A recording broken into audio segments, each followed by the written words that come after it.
السلام علیکم ورحمۃ اللہ وبرکاتہ۔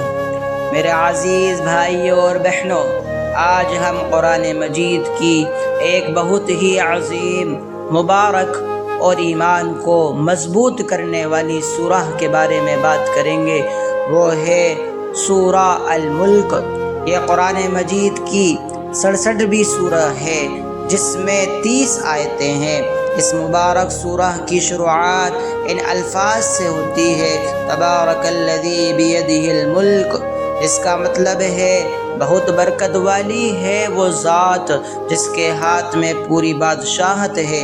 یہ مبارک سورہ ہمیں اللہ تعالیٰ کی عظیم قدرت، اس کی مکمل بادشاہت، انسان کی آزمائش، موت اور زندگی کی حقیقت اور آخرت کی تیاری کی یاد دلاتی ہے۔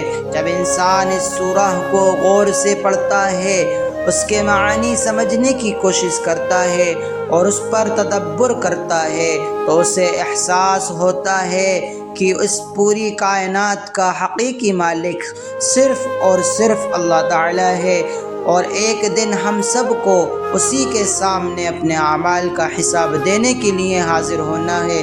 میرے عزیز بھائیوں اور بہنوں، یہی احساس انسان کے دل میں آخرت کی فکر پیدا کرتا ہے اور اسے نیک عمل کی طرف بڑھاتا ہے۔ میرے عزیز بھائیوں اور بہنوں، نبی کریم صلی اللہ علیہ وسلم نے سورہ ملک کی بہت بڑی فضیلت بیان فرمائی ہے۔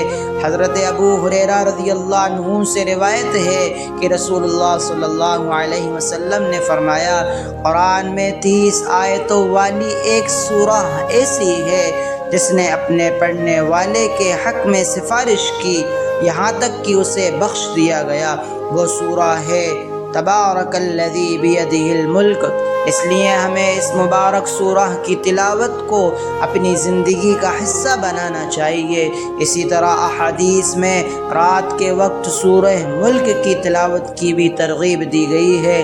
اس لیے کوشش کریں کہ ہر رات سونے سے پہلے اس مبارک سورہ کی تلاوت کریں۔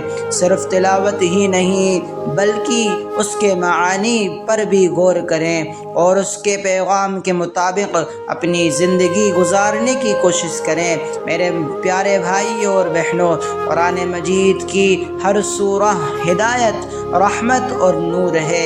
جب کوئی مسلمان اخلاص کے ساتھ قرآن پڑھتا ہے، اس کے معانی سمجھنے کی کوشش کرتا ہے اور اس پر عمل کرتا ہے، تو اللہ تعالیٰ اس کے درجات بلند فرماتا ہے اور اس کے دل کو اپنے نور سے منور کر دیتا ہے۔ یاد رکھیے، قرآن مجید صرف پڑھنے کی کتاب نہیں بلکہ پوری زندگی گزارنے کا مکمل دستور ہے۔ میرے عزیز بھائیوں اور بہنوں، اسی طرح قرآن کریم کو توجہ، ادب اور خشوع کے ساتھ سننا بھی بہت بڑی سعادت ہے۔ جب قرآن کی تلاوت ہو رہی ہو تو دنیا کی مشغولیتوں کو چھوڑ کر اپنے دل اور دماغ کو اللہ تعالیٰ کے کلام کی طرف متوجہ کریں۔ کیا معلوم قرآن کی ایک ہی آیات ہمارے دل کی دنیا بدل دے، ہمیں گناہوں سے سچی توبہ کی توفیق مل جائے اور اللہ تعالیٰ ہماری آخرت سنوار دے۔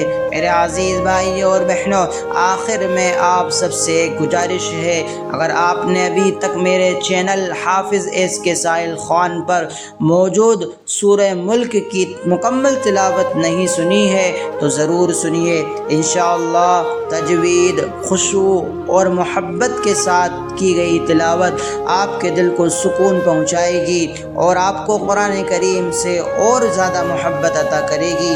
اس لیے میرے چینل پر موجود سورہ ملک کی مکمل تلاوت ضرور سنیں اور اپنے والدین، اہل خانہ، دوستوں اور جاننے والوں تک بھی اسے پہنچائیں تاکہ وہ بھی اللہ تعالیٰ کے کلام سے فائدہ حاصل کر سکیں۔ اگر آپ کو یہ بیان فائدہ مند لگا ہو تو تو اسے بھی زیادہ سے زیادہ لوگوں تک شیئر کیجیے۔ ہو سکتا ہے آپ کے ذریعے کسی کا رشتہ قرآن مجید سے جڑ جائے اور اللہ تعالیٰ اسے آپ کے لیے صدقہ جاریہ بنا دے۔ آئیے آخر میں دعا کریں، اللہ تعالیٰ ہمیں قرآن مجید پڑھنے، سمجھنے، اس پر عمل کرنے، اسے ادب اور توجہ کے ساتھ سننے اور اس کے پیغام کو دوسروں تک پہنچانے کی توفیق عطا فرمائے، آمین۔